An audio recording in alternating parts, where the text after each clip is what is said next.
Earlier this year, the Mayor and Board of Aldermen created a Youth Advisory Council to give the youth of this city a voice and influence over city government issues that matter to them. This council offers them a real opportunity to get involved in their community in a substantial way as a force within city government. The resolution to form the council was led by Alderman Roger Wilson. He and Deputy Director of Parks and Recreation, Bob Smith, are here to discuss the exciting opportunity now open to our youth.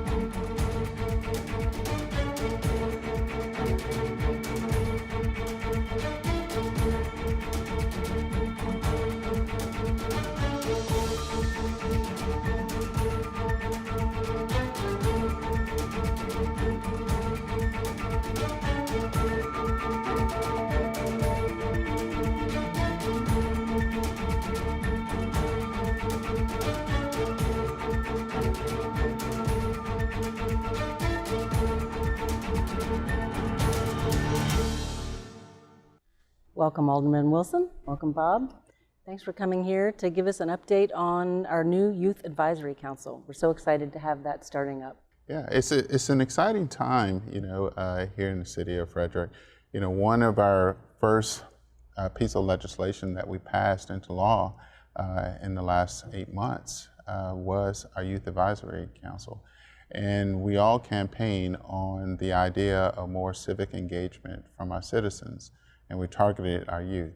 And we're very excited about the Youth Advisory Council and what the possibilities are. Where is the process at this point? At this point, we are still accepting applications. That process will go on through the end of September. The council itself will have 13 voting members, which will be youth age 14 to 18, and then the 5 non-voting members, which will be adults that work for or are affiliated with an organization that serves youth within the city of Frederick. So we're moving right along. For our audience, clarify specifically who we hope will be applying? The ages of the individuals that will be applying for the Youth Advisory Council will be 14 to 18. And we're hoping that that age group, they're at this point building leadership skills, and they're in high school now. So they're interacting, they're starting to understand government and what it means to be a citizen. It's not just paying your taxes and, voting.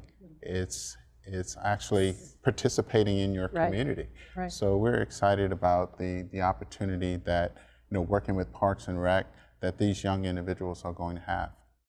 I think this is the real opportunity because these are the leaders of the future, and just over the last couple of months, it's clear the word is getting out because I've had a lot of young people who've approached me about the whole process and about getting involved and about wanting to be involved. So there's clearly, and I think it's a good sign, young people who are activated and interested in doing more for their community and finding ways to connect. And I think that's a really exciting opportunity for us. Yeah, I've always thought that, it's our responsibility, our generation's responsibility to make sure that the next generation understands their part in continuing, our city government, our city community, and what it means to be a citizen. So I am so excited about the opportunity that's upon us. There is not necessarily at this point a clear agenda, and I think that's one of the interesting pieces about this, and the exciting pieces is this first council really is going to get to, in some respects, set the strategic vision for how this Youth Advisory Council will function moving into the future. So it's going to be interesting to see what they want to embrace and be a part of. Yeah, the reason why this got started was I was hearing a lot of interactions with mothers and fathers about the lack of things to do in the city, and with summer internship programs, their involvement. And right now, I think in the schools, they don't get an opportunity to learn a lot about government and the role of government plays in their lives. And so this will give them that opportunity to interact with government on a real positive, approach, okay, to understanding. They'll get education, but also they'll be providing value to the mayor and board of aldermen on policy issues that matter to them. Then we were looking for a place for this to live within city government. Parks and Rec seemed like a natural fit, because if there's one department of the city that the young people are already connected with in a way they're probably not connected with any other department, it would be Parks and Recreation.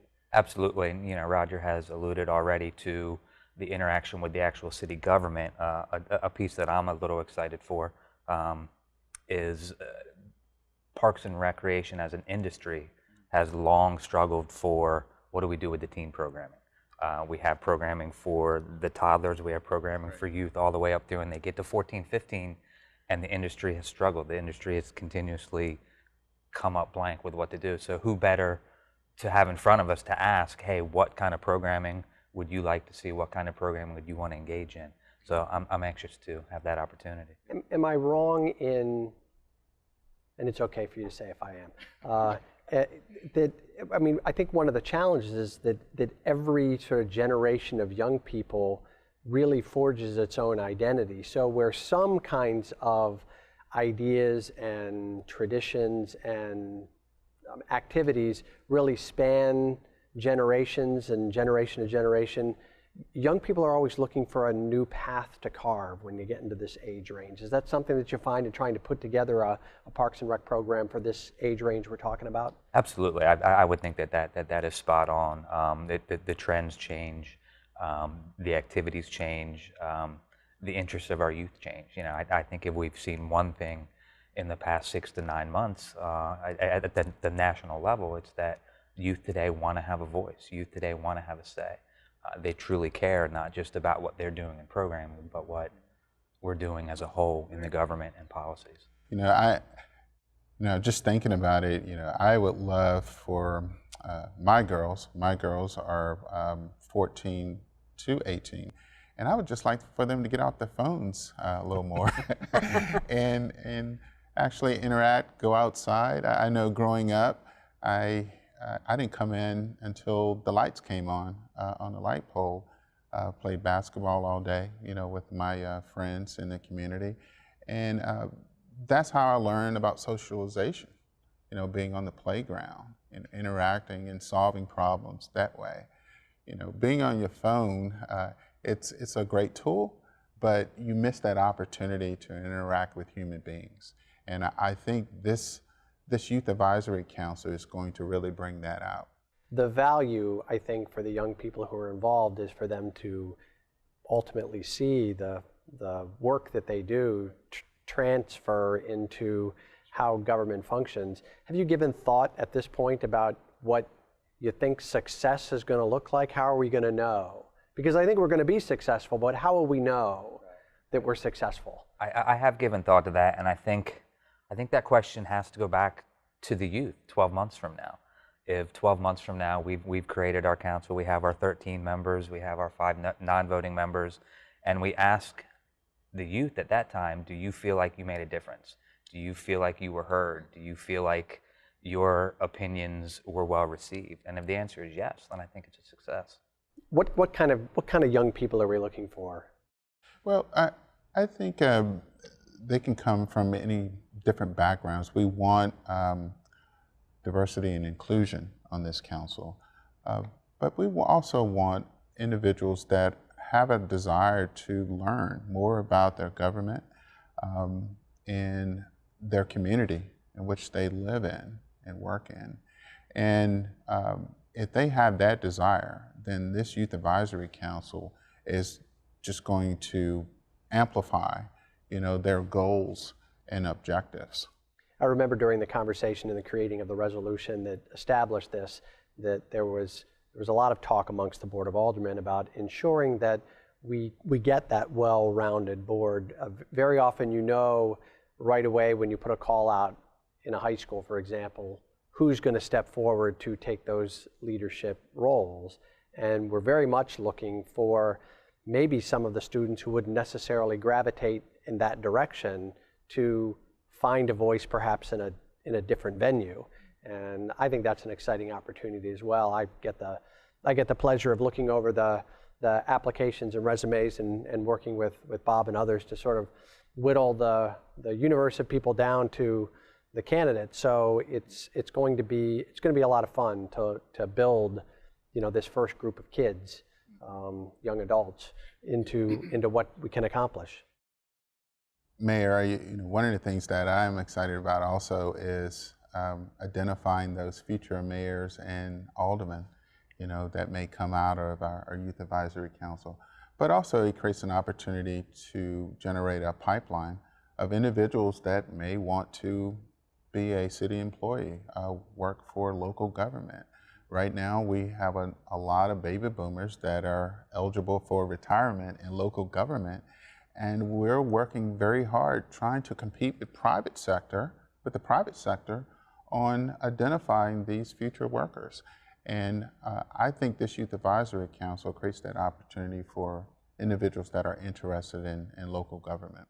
Well, I mean, from my own perspective, I have, through my own work life, have come to really appreciate what can be accomplished at the local government level. And I think there is a piece of this that's about having young people recognize that a career in government, or at least part of a career in government, is really worthwhile and important work, because the work that we do on a city basis every day, and it sounds a little bit like we're patting our own back, but it really does affect people every day where they live and work. Yeah.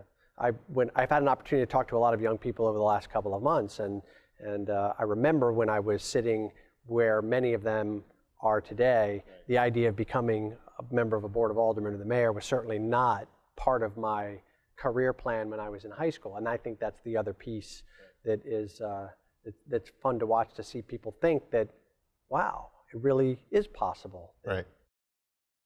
Yeah, exposure. Yeah. Exposure is extremely important.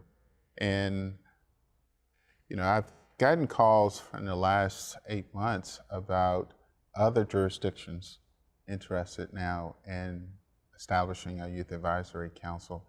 And it feels good, because one of the things I'm thinking about regionally, how we're developing, that pipeline, that student, that future taxpayer, that future voter, helping them to become more informed, in their community and what's going on in the world. I get tickled thinking about what's planned. Yep. I've had some conversations with some colleagues from the Maryland Municipal League as well. Oh, okay. About this, and there's some excitement about what we're doing here. So if we can do it the right way here, absolutely. If we can do it the right way here, then we can share with them and perhaps take it statewide. Excellent. That's a great note to end on. Thank you. Thank you, and we will look forward to hearing more about this as it progresses. Thanks. Thank you.